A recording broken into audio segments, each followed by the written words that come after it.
a face that was kept under wraps for centuries. In the Chinese culture, there's always some sense of secrecy. The gangs of Chinatown, their roots stretch back to Imperial China. Their motives are as old as time. Their main objective in life is to make money. And the lust for wealth has kept Chinatown in turmoil as gangsters fight for control. There were just way too many people getting killed.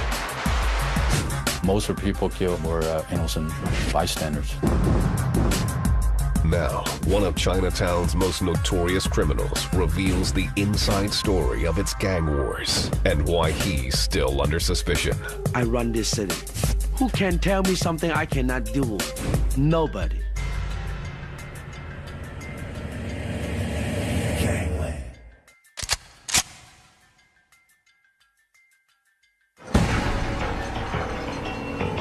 February 27th, 2006. It was late afternoon in downtown San Francisco. On Jackson Street in Chinatown, 56-year-old Alan Long and his wife were at work in their import-export business. A native of southern China, Long was a well-respected figure in the Bay Area. But someone wanted Alan Long dead. At 4 p.m., a masked gunman walked into his shop and began firing. Long's wife watched helplessly as her husband was killed. Then the gunman disappeared. Who the killer is, we don't know. There's a lot of suspicion going on.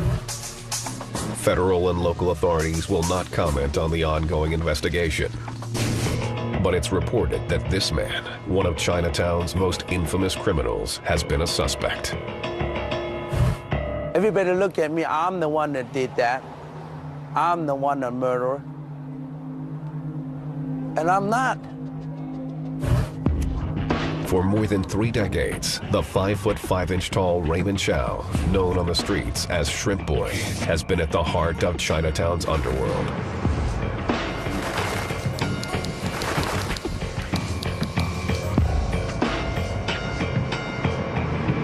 He denies any part in Lung's murder and has not been charged with the crime. But he openly admits that at one time, he controlled the majority of Chinatown's gangs. The world is under my feet. I have my own security. I have everything. When you make so much money, you don't even want to count them. I'm not thinking I'm God, but in this city, I'm the man that called a shot. Chow was born in Hong Kong in 1960. His grandmother nicknamed him Shrimp Boy because of his small size. At the age of 9, he joined a gang. I just want to be the best gangster, be the best fighter, and party, making money, and also selling a lot of drugs, even back then in Hong Kong. In 1976, Chow's family moved to San Francisco, where he enrolled in high school.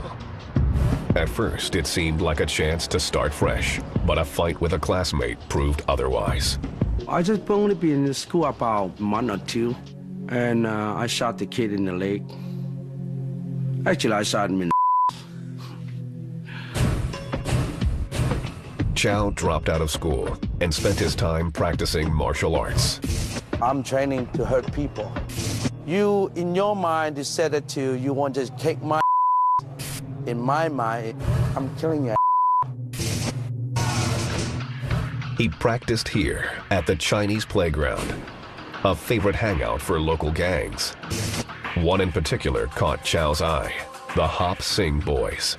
Chow was drawn by the gang's relationship to a secret organization called the Hop Sing Tong.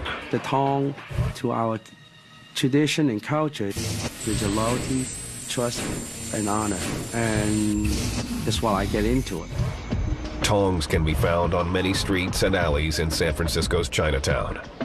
Their history dates back to the 1850s and the California Gold Rush, when Chinese immigrants were flocking to the city they called Gold Mountain.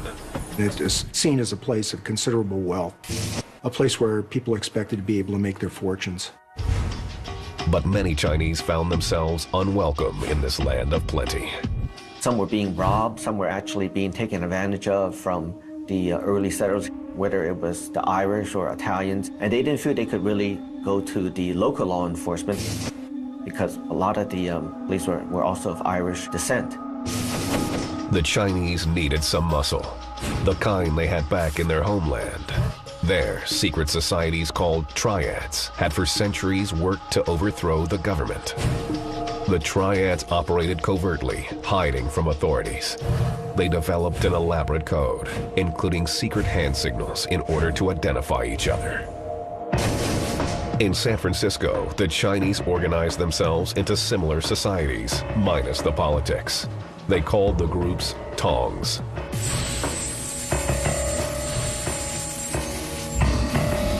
They were just looking for that opportunity and said, hey, let's go ahead and form not so much a triad, but just forming an organization here where they can basically police themselves. They can protect the citizens here as well as basically maintain peace.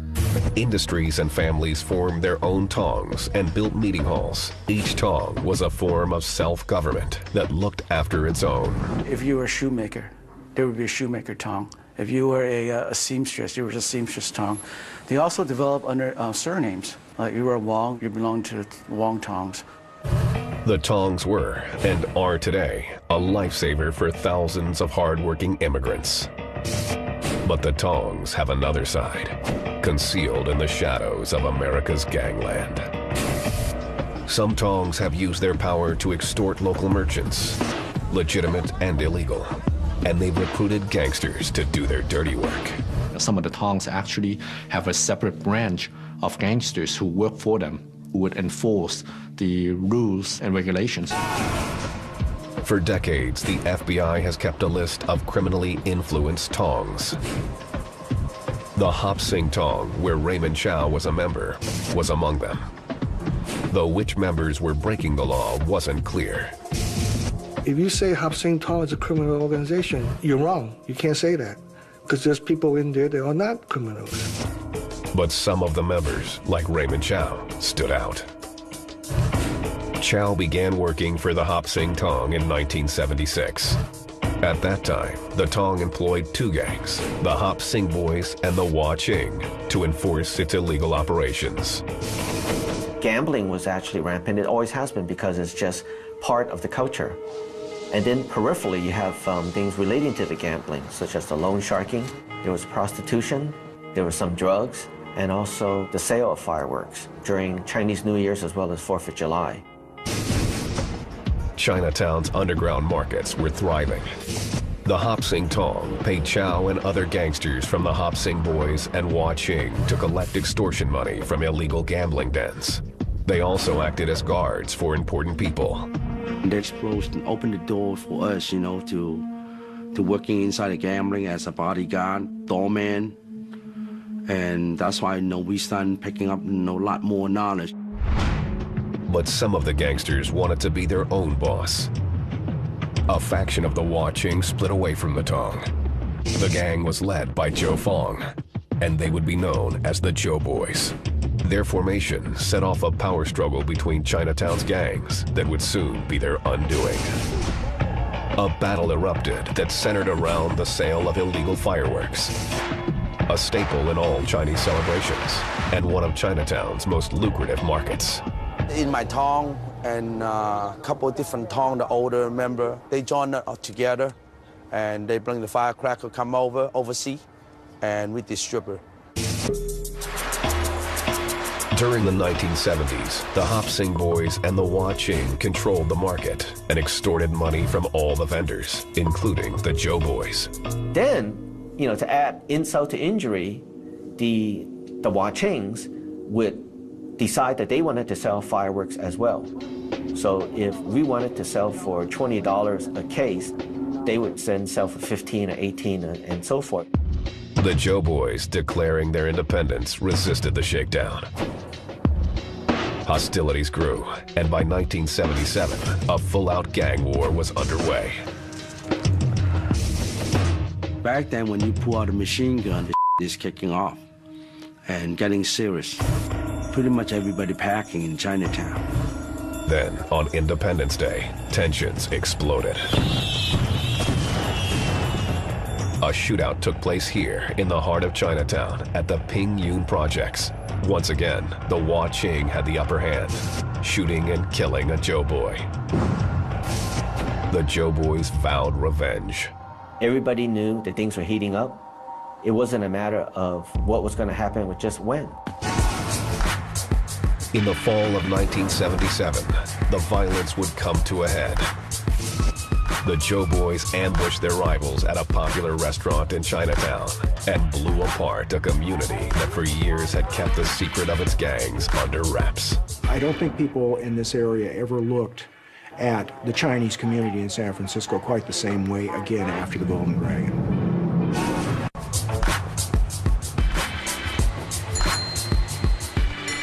September 1977, San Francisco.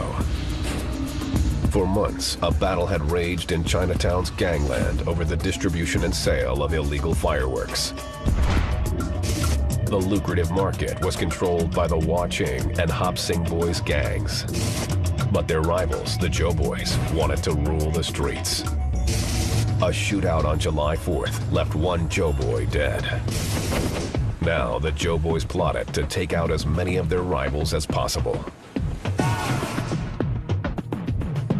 Well, they kind of surprise us. Surprise everybody. For 2 months, the Doughboys cased a popular restaurant in Chinatown that was frequented by tourists and gangsters. The gathering place was the Golden Dragon because on a regular basis, that's actually where the Hua Qing congregated for a late-night snack. 17-year-old Raymond Chow, a member of the Hop Sing Boys, was at the Golden Dragon on the evening of September 4th. That night, we have 3 tables in there. Everybody have good time. Without warning, 3 Doughboys entered the restaurant and opened fire, spraying round after round from automatic and semi-automatic weapons. When they first come in, you don't even see their face, you just heard a gunshot and everybody just dropped to the ground. I don't think when the Doughboy, they come in, they identify anybody. They just come in there, they just start shooting out. This went on for less than 60 seconds, and they exited. In their wake, 5 innocent patrons lay dead, including 2 tourists. 11 others were wounded.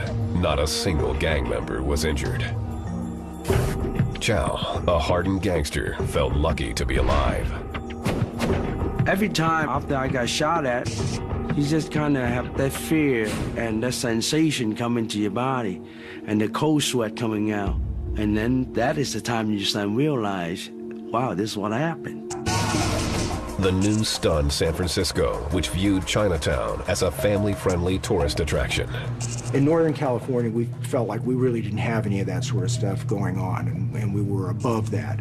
And I think there was suddenly a sense that maybe Chinatown wasn't the safe place that everybody thought it was. After Golden Dragon massacre, Chinatown had pretty much become a ghost town. The tourism was gone. At night, you hardly see anybody down there. It was just dead. The residents of Chinatown were deeply shamed by the Golden Dragon massacre, yet they were wary of the police and unwilling to share their secrets. The Chinese did not cooperate very much with the police. There was a sort of a sense of keeping it within the family and sort of keeping it to themselves. They thought the police were corrupt because Asians back in China and Hong Kong, they had problems with the police. And those problems went back centuries to the ancient gangs of Imperial China.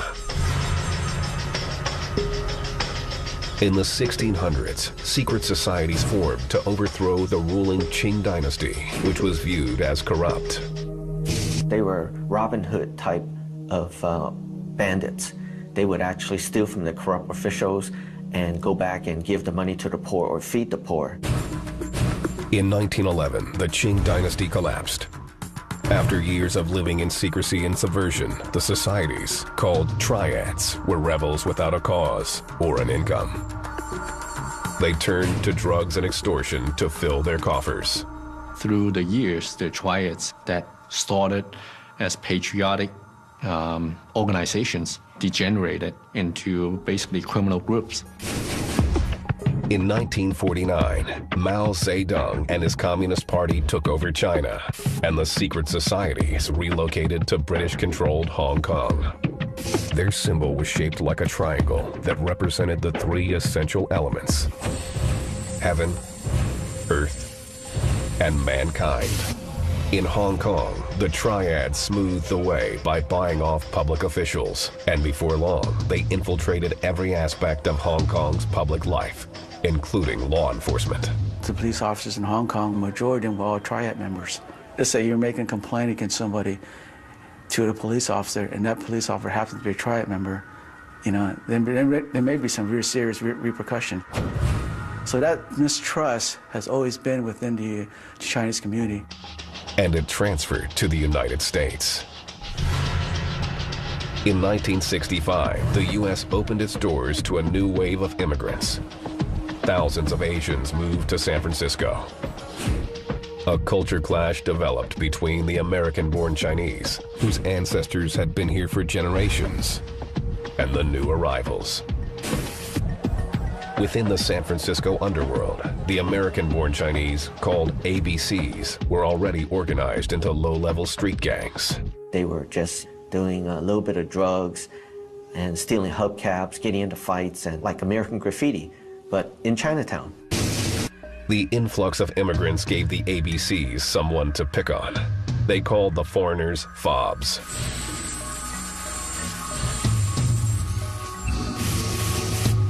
At first, the ABCs had the upper hand. So the American-borns were making fun of the foreign-born teens, and they were making fun of the fact that they weren't able to speak English correctly and the way they dressed, and then they also started picking on them and physically beating them up. What they didn't know is that many of the foreign-born teens had been in hardcore, often violent gangs back in Hong Kong. Now, the fobs organized to protect themselves. One of the first gangs to form were the Wa-Ching.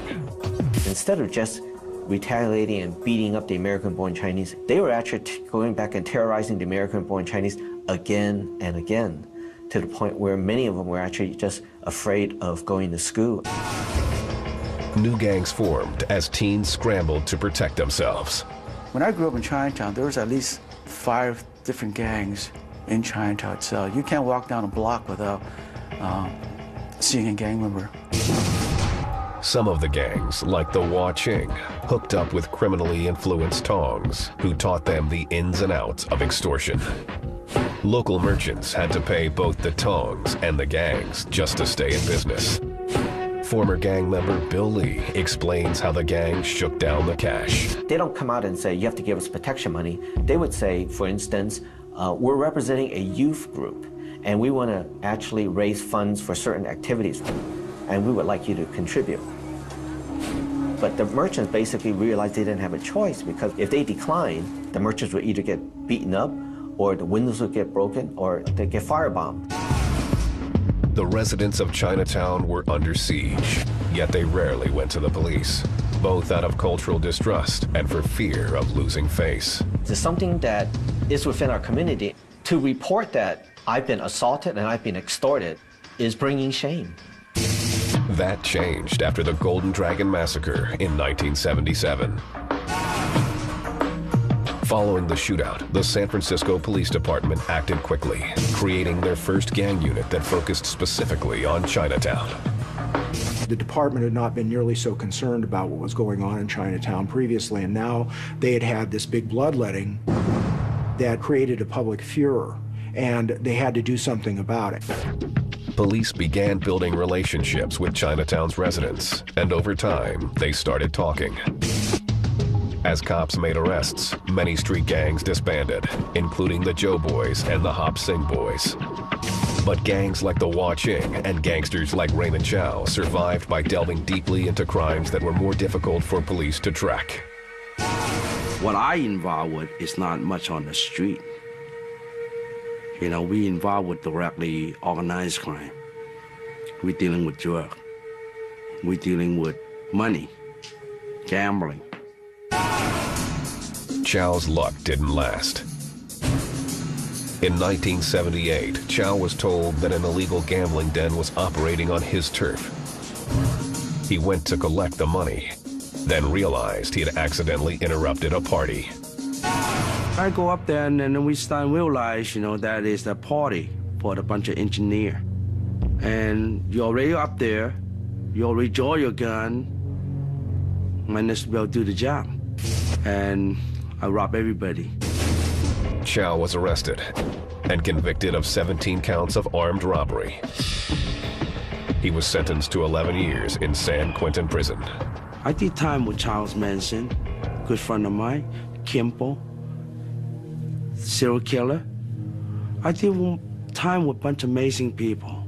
Each person you talk to, you learn something from them. Ain't no stupid people inside the prison.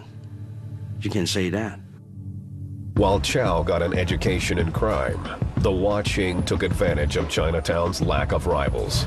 By the early 1980s, they controlled San Francisco's Asian underworld. The Wah-Ching was left unchallenged by other gangs, and so was able to collect protection money from everybody in San Francisco Chinatown. But the game changed in 1982 when a new player arrived from Hong Kong. His name was Peter Chong, and he had been sent by the secret society of the Triad to the U.S. for one reason: to gain total control of the Asian underworld. It was one of those things where it's either join or die.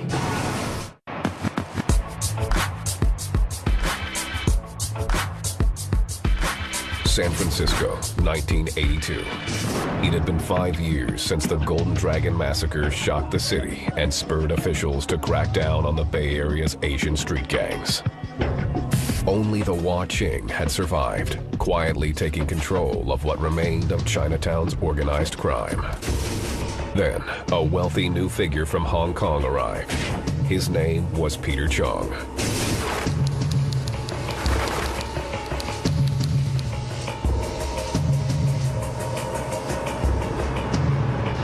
Peter was making friends with some of the local town leaders, and basically he was just using his financial influence to make friends in the community. Peter Chong seemed to be a legitimate businessman, but he had a secret agenda. He belonged to the Wo Hop To.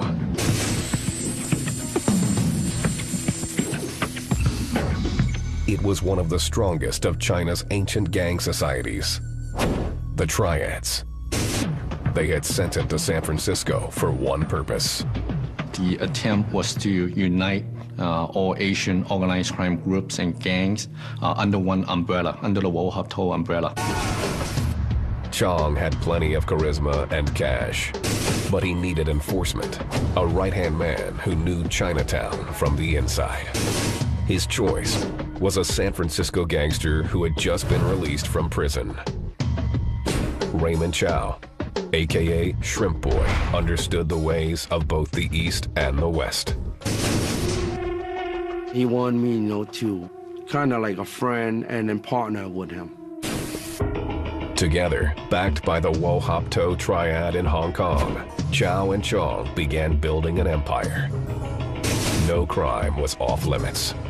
They were engaged in loan sharking, gambling, extortion, drug trafficking, weapons trafficking, prostitution, murder, you name it. I mean, they were doing it. Illegal alien smuggling, anything to make a fast buck. The money was flowing, and many of the Bay Area's gangsters saw a golden opportunity. Peter Chong and Shrimp Boy offered a new start for Chinatown's criminal underworld. The allure is very strong. You've got muscle, you have girls, you have money, you have guns, you have cars. What more could you ask for? One dinner, we spend $30,000. Anything you dream of it. We go to bed with 7 girls. Ain't that fun? I mean, can you handle 7 girls at one time? No. But you have that feeling you are almost a world. That's what everybody looking for. Gangsters who joined the Wo Hop To were expected to be loyal, but weren't required to make a blood oath. It was a stark contrast to the triads of days past. For centuries, China's triads required that new members go through an elaborate initiation. The ceremony instilled a sense of loyalty in new recruits, imperative for a society built on secrets. The members who were joining the triads, they had poems and 36 oaths that the new members had to swear to. They carefully guarded the identity of members by using a system of numeric codes to indicate rank and positions. The dragonhead, or leader of the triad, was known as 489. The 438 was the assistant mountain lord. 432 was the straw sandal, or the triad's communications officer. 426 was the red pole, the muscle behind the gang. Those rituals persisted until the 1950s, when, in an effort to crack down on organized crime, the Hong Kong government outlawed the triad societies along with their ceremonies. And subsequently, the triads simplified it even more, just to prevent detection by the police. And as a result, it can be as simple as just having a lunch with the leader of the triad organization, basically telling him that they swear allegiance to the triads. In the 1960s, some of the gangs that formed in San Francisco's Chinatown tried to create a sense of loyalty by maintaining the old world traditions. The Watching had rituals that were performed as part of the membership. There was initiation ceremonies and so forth. And it was very similar to what was done in the early days of the triad. But over time, Chinatown's gangs had less interest in the old ways, and potential new members were given a choice: join or be beaten. We just go into their hangout, their party, let them know where we stand at, and just started to fight, beat them down. Are you going to join with us, or you got to go? New members rose in the ranks by committing small, then bigger crimes. But even the lowliest gangster was involved in extortion. Extortion has always been one of those things that is easy to fall back on because the least skilled member of your gang could be sent out to shake somebody down. Just as Chinatown kept its secrets, the gangsters kept theirs. There was little visible turf, unlike other gangs that staked out drug corners. And Chinese gangsters rarely identified themselves with tattoos or graffiti. They're not going to claim a certain area because what you try to protect. It causes a lot of conflicts and doesn't really generate any income. And more than anything, making money was the name of the game. How they operate is very sophisticated. How money is laundered, how the gambling operations, how they proliferate, and how they sustain themselves. So it's not just by chance, and it's not just by brute force. Though in a pinch, brute force will usually do the trick. That was clear in 1989, when the Wo Hop To Triad, one of Hong Kong's major gangs, came knocking on Chinatown's door with Peter Chong and Shrimp Boy leading the way. They started out with the proposition that, we're trying to build something bigger here and we'd like you to be a part of it. And people who didn't want to go along with it ended up on the outs and became targets. Chow said, if you go along with me, you live. If you go against me, you die. Wherever Ray Chow and Peter Chong went, violence seemed to follow. Few resisted the Wo Hop To's takeover, except one man. His name was Danny Wong, and he was the leader of the Watching. Only he stood in the way of the Wo Hop To's total domination of Chinatown. Danny Apai Wong was offered an opportunity to become part of the Wo Hop To umbrella, which he refused. You don't join with us, where you going to go?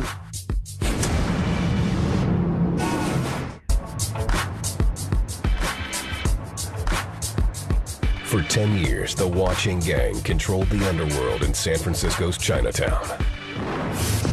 But by 1991, Peter Chong and Raymond Chow had convinced almost all of Chinatown's gang members to join the Wo Hop To Triad.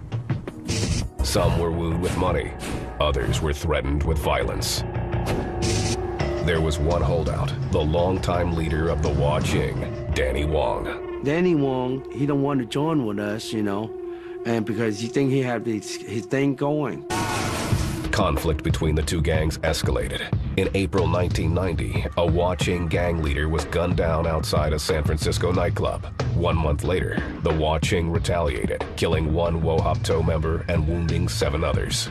A peace summit was called to end the bloodshed between the warring gangs. Raymond Chow represented the Wo Hop To. They want me to be on the table, representing that peace talk between the Wo Hop To and the Hua-Ching. Peter wanted me to be there, and everybody got a piece. And we resolved that problem. But in April 1991, Danny Wong was shot to death while sitting in his car on a street in San Francisco. At the time, Chow and Chong were out of the country.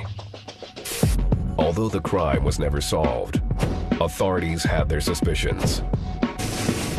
The head of the Oakland Police Department's Gang Task Force, Harry Hu, was investigating gangland crimes in the Bay Area.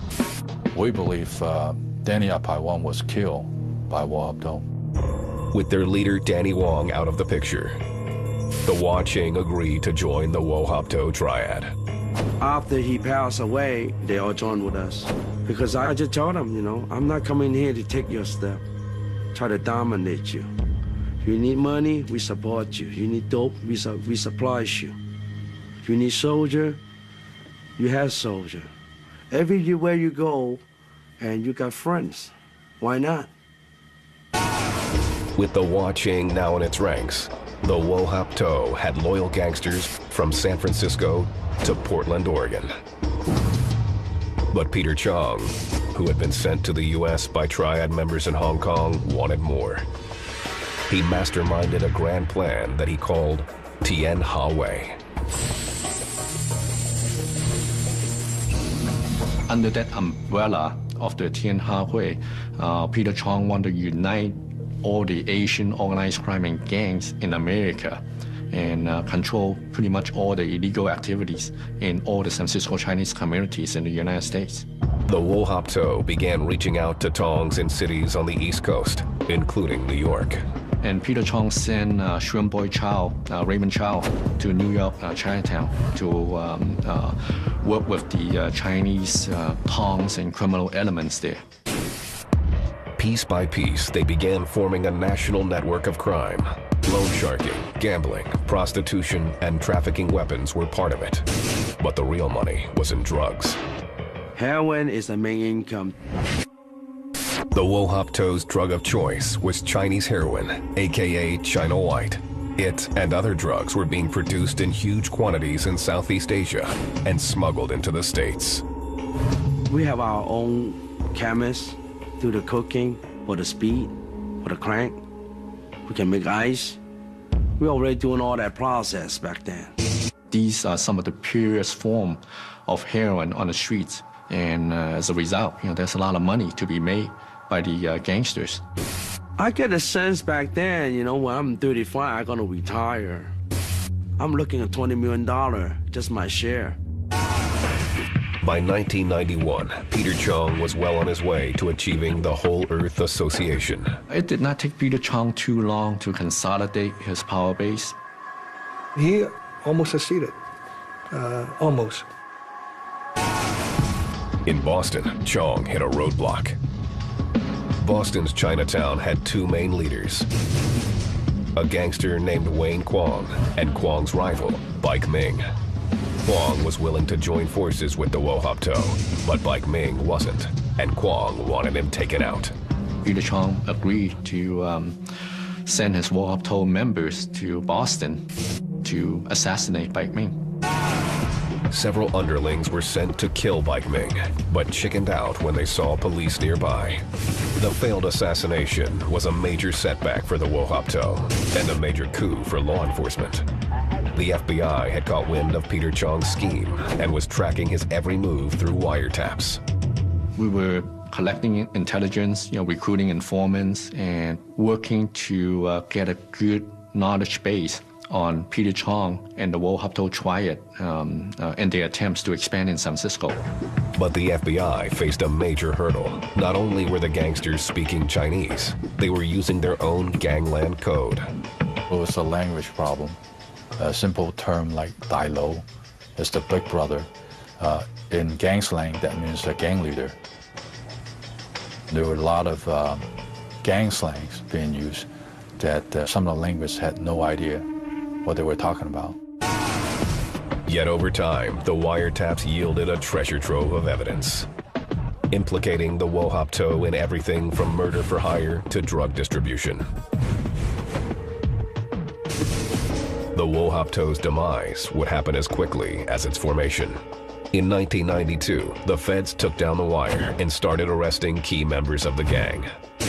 Peter Chong was indicted on 48 counts of operating an international crime syndicate. But Chong caught wind of the shakedown before he could be arrested. He fled the country and hid out in Hong Kong. Shrimp Boy wasn't so lucky. He was arrested and put on trial. To his surprise, his former comrades wasted no time in ratting him out. These folks all rolled over on each other fairly quickly and turned cooperating witnesses in an effort to try and make better deals for themselves with the prosecutors. All those people you think is loyal to you, it's not true. The people you think is loyal to you, they all grab your money. Everybody take a pinch, everybody. Chow was found guilty on 6 counts of trafficking firearms and sentenced to 23 years in prison. With Chong on the run and Shrimp Boy in jail, the Wo Hop To began to crumble. When you take out the top guys, the rest of it falls apart.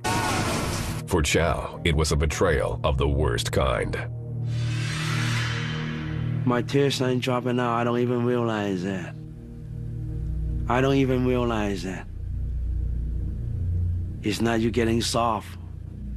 You just, that kind of pain, you just don't know how to describe it, you know? But the betrayal would only deepen when authorities finally caught up with Chow's former boss, Peter Chong.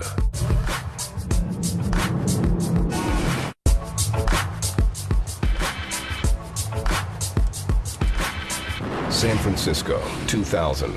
8 years after the FBI took down the Wo Hop To, sending more than a dozen of its top leaders to prison. Raymond Chow, aka Shrimp Boy, was serving a 23-year sentence for trafficking firearms. His former partner in crime, Peter Chong, was on the run, having fled the United States in 1992 to avoid prosecution. But the feds were onto him.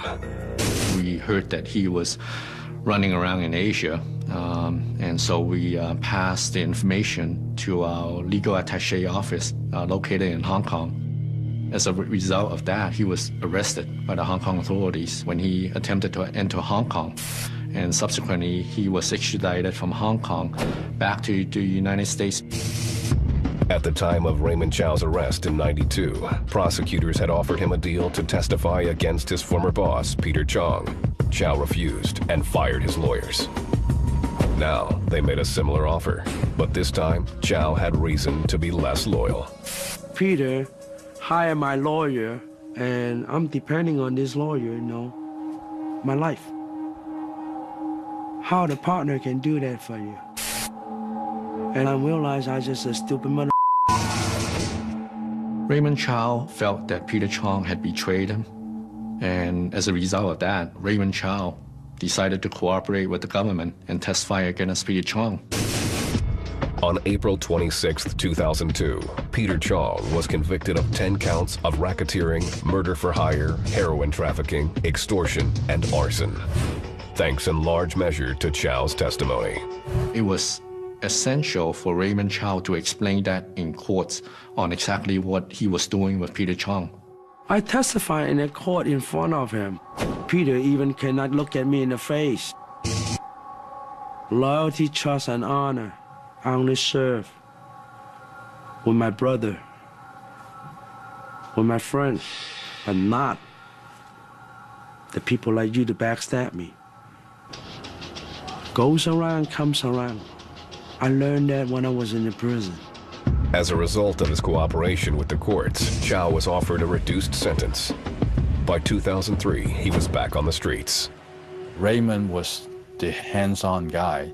He was the one that was personally involved in a lot of criminal activities, and he was the violent one. So to cut a deal with him Personally, I thought it was wrong.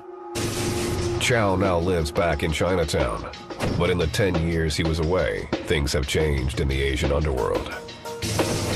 While extortion is still common, the new crimes are decidedly more white-collar. They're known to be involved in counterfeit credit card, piracy of software, identity theft. They're very sophisticated. Nowadays, these gangs text each other. And within 15, 20 minutes, you can get like 15 to 25 kids meeting you at a certain area. And they would commit a crime. In some ways, Chinatown seems quieter than it used to be. But many believe it's misleading. I always look at it like it's always a calm before a storm. Just because things are quiet doesn't mean there's nothing going on or that the police have it under control. It's just a matter of time. It will come back, and it's going to come back very fast. It's going to be very dramatic. There are signs that trouble is brewing.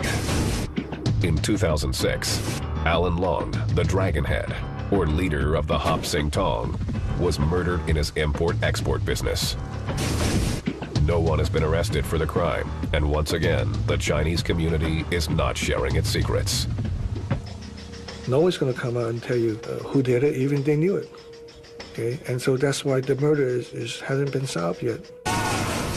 But a year before his murder, Lung told police that Raymond Chow was trying to extort the Hop Sing Tong for $100,000. The FBI arrested Chow, who claimed the Hop Sing Tong had approached him to loan shark the money. Chow was held in prison for 10 months until the charges were dropped. I don't know why they arrested me for. And then I heard the FBI told, later on I saw the newspaper, and they were talking about I was involved with some kind of extortion, and I wasn't. Chow attended Lung's funeral to pay his respects. But he believes that many there suspected him of the murder. You got 1,000 people in the funeral look at you. Pretty much they go in the shoe, look at the animal, look at the monster. You know, I mean, I see all kind of eye contact. Chow claims to have turned his life around. He's spoken at several gang prevention workshops and is involved in charity work.